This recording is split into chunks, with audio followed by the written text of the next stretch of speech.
안녕하십니까. 갤라호른입니다. 등락을 거듭하던 달러엔 통화상은 142 중반에서 지지를 받고 있습니다. 달러엔이 여기서 강한 지지를 받지 못하면 141 후반과 140 후반대에서 2차, 3차 지지를 받으면서 반등의 발판을 마련할 것으로 보입니다. 우선 달러엔은 142에서 지지를 확인한 다음 다시 반등에 나설 것으로 보입니다. 달러 엔이 상승세에 들어섰다는 믿음을 투자자들에게 주려면 일단 144 중반에 걸쳐있는 21 이동 평균선을 가뿐히 통과해야 할 것입니다. 달러 엔은 일간 차트에서 지난달 후반부에 144.5대를 통과하는가 싶었지만 이내 21 이동선 아래로 내려간 바 있습니다. 이곳을 통과하면 147 중반에 있는 저항대와 마주하게 됩니다. 더구나 이곳에는 121 지수 이동 평균선이 놓여 있어 단숨에 여기를 지나가기는 쉽지 않아 보입니다. 하지만 147 중반과 148 후반에 걸쳐 형성된 두툼한 저항대를 통과하면 이중 바닥형 패턴을 형성할 기초를 만들게 됩니다. 달러 엔은 중장기적인 상승기에 들어설 채비를 갖추었다고 볼 수 있겠습니다. 4시간 차트에서 달러엔은 고점을 지속적으로 낮춰가며 하락 추세에 있는 모습을 보여주고 있습니다. 달러 엔이 하락 추세에 있다는 것은 달러가 엔에 대해 약세를 보이고 있으며 상대적으로 엔화는 평가 절상되고 있음을 의미합니다.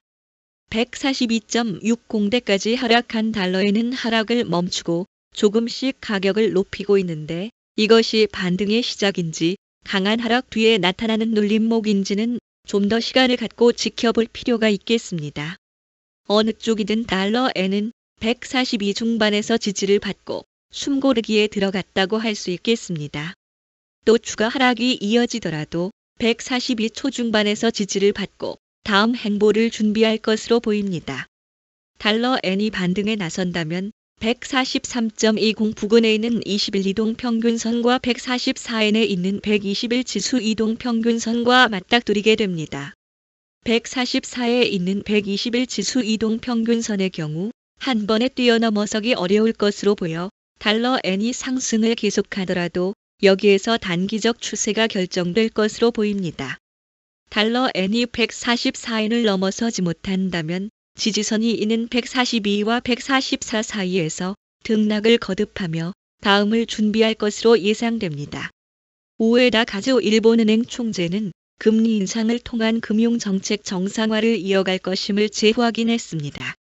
우에다 총재는 물가 상승률이 지속적으로 2%를 향해 간다면 정책 금리를 계속 올릴 것임을 밝혔습니다. 또 미국의 관세 정책이 일본 경제 발목을 잡더라도 현재 인플레이션과 임금 인상 흐름은 계속 이어질 것으로 전망했습니다. 일본은행은 이번 달 금융정책 결정회의에서 국채 매입액 축소 계획을 논의한 뒤 앞으로 국채 매입 방침을 제시할 계획입니다. 도널드 트럼프 미국 대통령의 관세 정책이 미국 경제의 스태그플레이션을 일으킬 수 있다는 우려를 부르고 있는 가운데 폴 크루그먼 뉴욕 시립대 교수는 관세 정책으로 앞으로 1년간 물가 상승률이 3%포인트가량 추가될 것으로 예상했습니다.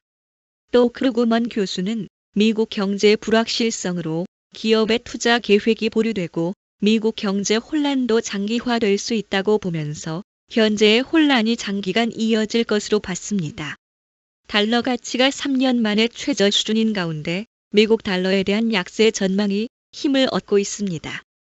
트럼프 정부의 무역 정책과 감세안으로 미국 경제가 침체에 빠지고 달러 가치도 앞으로 1년 뒤에는 지금보다 9%가량 하락할 것이라는 게 몇몇 전문가들의 의견입니다.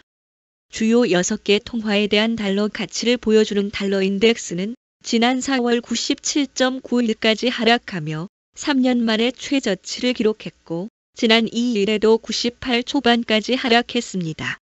모건 스탠리의 국제거시 전략 대표 매튜 혼바흐는 달러 가치가 앞으로 더 내려간다고 주장했고 모건 스탠리는 1년 뒤 달러가 현재보다 약 9% 하락한 90일까지 밀려날 것으로 추정했습니다.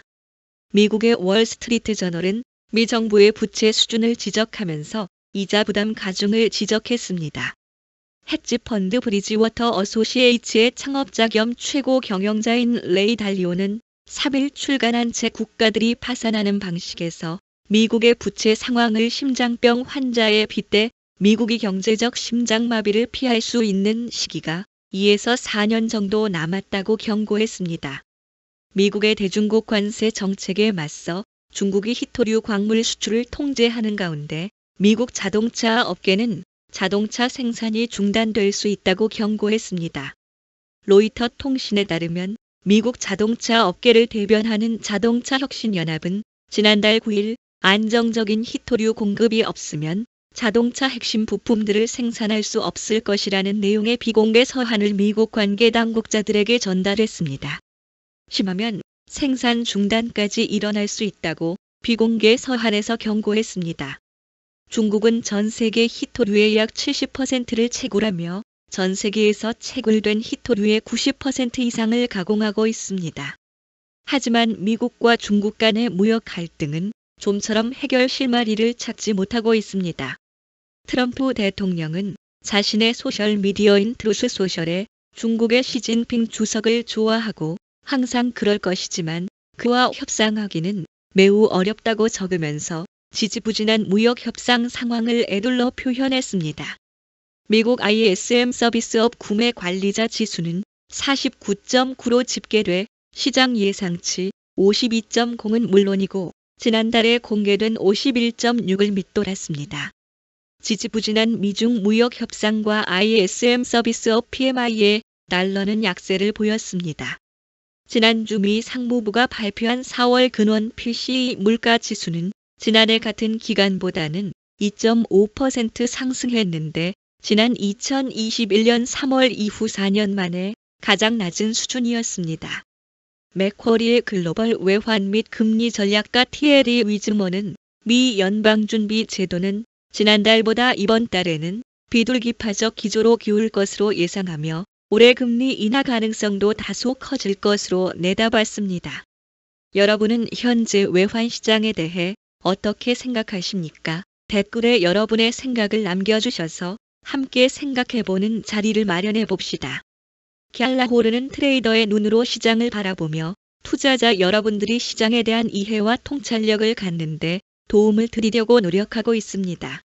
갤라호른에서 제공하는 보고서는 참고용으로만 활용해 주실 것을 말씀드리며 투자에 대한 책임은 전적으로 투자자 자신에게 있다는 점을 유념하시기 바랍니다. 도움이 되셨다면 구독과 좋아요 부탁드리겠습니다. 감사합니다.